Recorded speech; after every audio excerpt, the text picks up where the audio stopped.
형제와 여러분 안녕하세요. 오늘은 1월 24일 목요일 세상의 일과 믿음의 길이라는 제목으로 창세기 13장 1절부터 18절까지를 묵상합니다. 1절 아브라함이 애굽에서 그와 그의 아내와 모든 소유와 롯과 함께 네겝으로 올라가니 아브라함에게 가축과 은과 금이 풍부하였더라. 자, 아브라함이 애굽에 내려가서 하나님으로부터 큰 레슨을 받습니다. 믿음으로 살아가지 않고 자기 뜻과 자기 방법대로 살아가면 결국 실패하고 두려움에 결국 끝이고 아무것도 얻지 못한다는 것. 그래서 하나님이 그 애굽과 바로를 통치하시는 하나님의 놀라우심을 다시 한번 경험하고 이제 다시 약속의 땅으로 돌아옵니다. 자, 그런데 2절에 보니까 아브라함의 가축과 은과 금이 풍부했다는 말씀하셨어요. 하나님은 축복하기로 언약하시고 붙드신 아브라함에게 그럼에도 불구하고 실패에도 불구하고 하나님께서 가나안에 살 수 있는 여건들을 허락하여 주십니다. 그러니까 레슨을 통해서 아브라함이 크게 배운 것이죠. 그래서 하나님은 그 다음에 이제 테스트 훈련이 끝났으니까 이제 가나안에서 기근을 피해 살 수 있는 방법들을 주신 것입니다. 자, 그런 큰 레슨을 받고 믿음으로 고향 땅에 떠나서 가나안에 살아가면서 어려움을 극복하지 못하고 피해갔던 아브라함이 큰 레슨을 받고 다시 하나님의 뜻 가운데 서가게 됩니다. 3절 그가 네겝 사이에서부터 길을 떠나 베델에 이르며 베델과 아이 사이 곧 전에 장막 쳤던 곳에 이르니 그가 처음으로 제단을 쌓은 곳이라 그가 거기서 여호와의 이름을 불렀더라. 처음 가나안에 도착해서 제단을 쌓고 하나님께 예배했던 그 장소에 다시 옵니다. 이제는 뭐예요? 실패를 뒤로하고 다시 하나님의 뜻 가운데 믿음으로 살겠습니다라고 고백하는 것입니다. 거기서 여호와의 이름을 불렀다는 것은 우리가 묵상해 보면 하나님 앞에 회개한 것이 이제는 제가 어려움이 있다고 해서 이 땅을 피하지 않고 문제를 돌파하고 믿음으로 서겠습니다. 하나님의 이름의 그 능력만을 바라보겠습니다. 하나님 재산의 주인으로 모시고 그 주인됨을 인정하는 예배자로서 하나님의 사람으로 살겠습니다라고 여호와의 이름을 다시 부른 것입니다. 제가 이제는 고백만 하지 않고 삶으로 살겠습니다. 여호와 이름을 부르는 아브라함의 어떤 이렇게 장렬한 깊은 그런 고백과 결단이 들려지지 않습니까? 여러분 우리도요 하나님 앞에 고백뿐 아니라 삶으로 그렇게 살아가면서 또 계속적인 고백을 통해서 마음의 결단이 필요할 것입니다. 5절 아브라함의 일행 롯도 양과 소와 장막이 있으므로 그 땅이 그들이 동거하기 넉넉하지 못하였으니 이는 그들의 소유가 많아서 동거할 수 없음이니라. 그러므로 아브라함의 가축의 목자와 롯의 가축의 목자가 서로 다투고 또 가나안 사람과 브릿 사람도 그 땅에 거주하였는지라. 자, 도착했던 그 베델이라는 그 땅, 물론 이렇게 살기가 척박한 땅이 가나안 땅이었어요.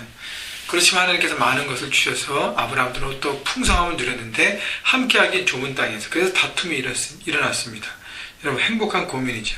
소유가 많아서 같이 살 수 없기 때문에. 그런데 보십시오. 8절 아브라함이 롯에게 이르되 우리는 한 친족이라 나나 내 목자나 내 목자나 서로 다투게 하지 말자.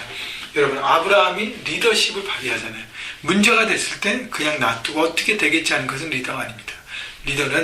영적인 리더는 문제가 생겼을 때 그 문제를 반드시 파악하고 그 다음에 해결점을 내야 합니다. 자, 그래서 함께 살기에 좋기 때문에 뭔가 조치를 취해야 되는데 아브라함은 자기의 권리를 포기합니다. 여러분 하나님을 믿는 사람, 하나님을 주인으로 모신 사람은요 세상에서의 자기 권리를 포기합니다. 왜냐하면 섬기고 세우는 사람을 하나님 부르셨기 때문에. 그래서 롯에게 자기 권리를 포기하고 너가 먼저 선택하고 지역을 하면 나는 다른 곳으로 가겠다. 자, 그래서 9절 보시죠. 내 앞에 온 땅이 있지 아니하냐. 나를 떠나가라. 내가 좌하면 나는 우하고 내가 우하면 나는 좌하리라. 자, 그래서 자기 권리를 포기하고 롯에게 자기 선택권을 양보합니다. 그것이 바로 하나님의 사람의 멋진 리더십과 섬김의 모습인 것입니다. 여러분 이렇게 양보하는 사람 하나님은 그냥 놔두지 않으십니다. 하나님 반드시 축복하고 그 삶을 지켜주십니다. 10절 이에 롯이 눈을 들어 요단 지역을 바라본 즉 소알까지 온 땅에 물이 넉넉하니 여호와께서 소돔과 고모라를 멸하시기 전이었으므로 여호와의 동산 같고 애굽 땅과 같았더라. 자, 롯이 소돔 땅을 선택합니다. 눈에 보기엔 너무 화려했어요. 물도 많고 하나님의 동산 같고 애굽 땅과 같다는 것은 기근이 없고 풍족한 땅, 그 세상의 기준으로 이렇게 좋은 땅인 것을 바라보고 선택한 것이죠. 근데 롯의 선택의 문제는 뭐냐면 하나님께 묻지 않았다는 것이, 하나님 중심으로 선택하지 않고 내 눈에 보기에 내 생각과 내 경험과 내 판단에 좋은 것을 선택했습니다. 눈에 보이는 화려한 것을 선택했는데 보십시오. 12절, 아브라함은 가나안 땅에 거주하였고 롯은 그 지역의 도시들을 머무르며 그 장막을 옮겨 소돔까지 이르렀더라. 13절, 소돔 사람은 여호와 앞에 악하며 큰 주인이었더라. 자, 영적으로 무지했어요.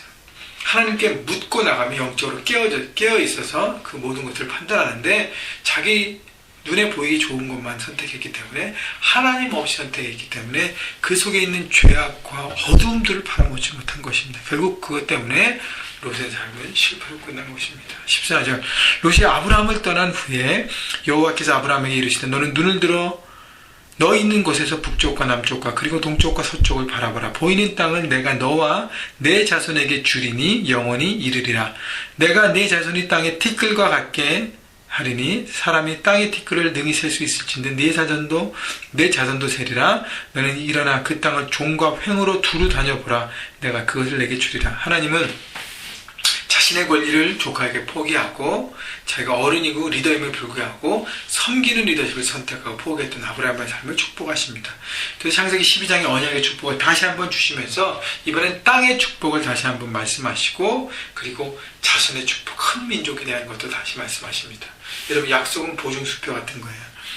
하나님의 말씀은요 아직 이루어지지 않습니다. 그러나 확신을 주고 믿음으로 달려가면 우리가 얻게 되는 것입니다. 자, 그 말씀을 아브라함이 믿고, 그 다음에 18절, 이에 아브라함이 장막을 옮겨 헤브론에 있는 마므레 상수 숲에 이르러 거주하며 거기서 여호와를 위하여 제단을 쌓았더라. 그래서 헤브론이라는 장소를 선택하고 거기서 가장 먼저 뭘 했어요? 여호와 앞에 제단을 쌓았습니다. 하나님 중심으로 살겠습니다. 하나님 향한 믿음으로 살겠습니다.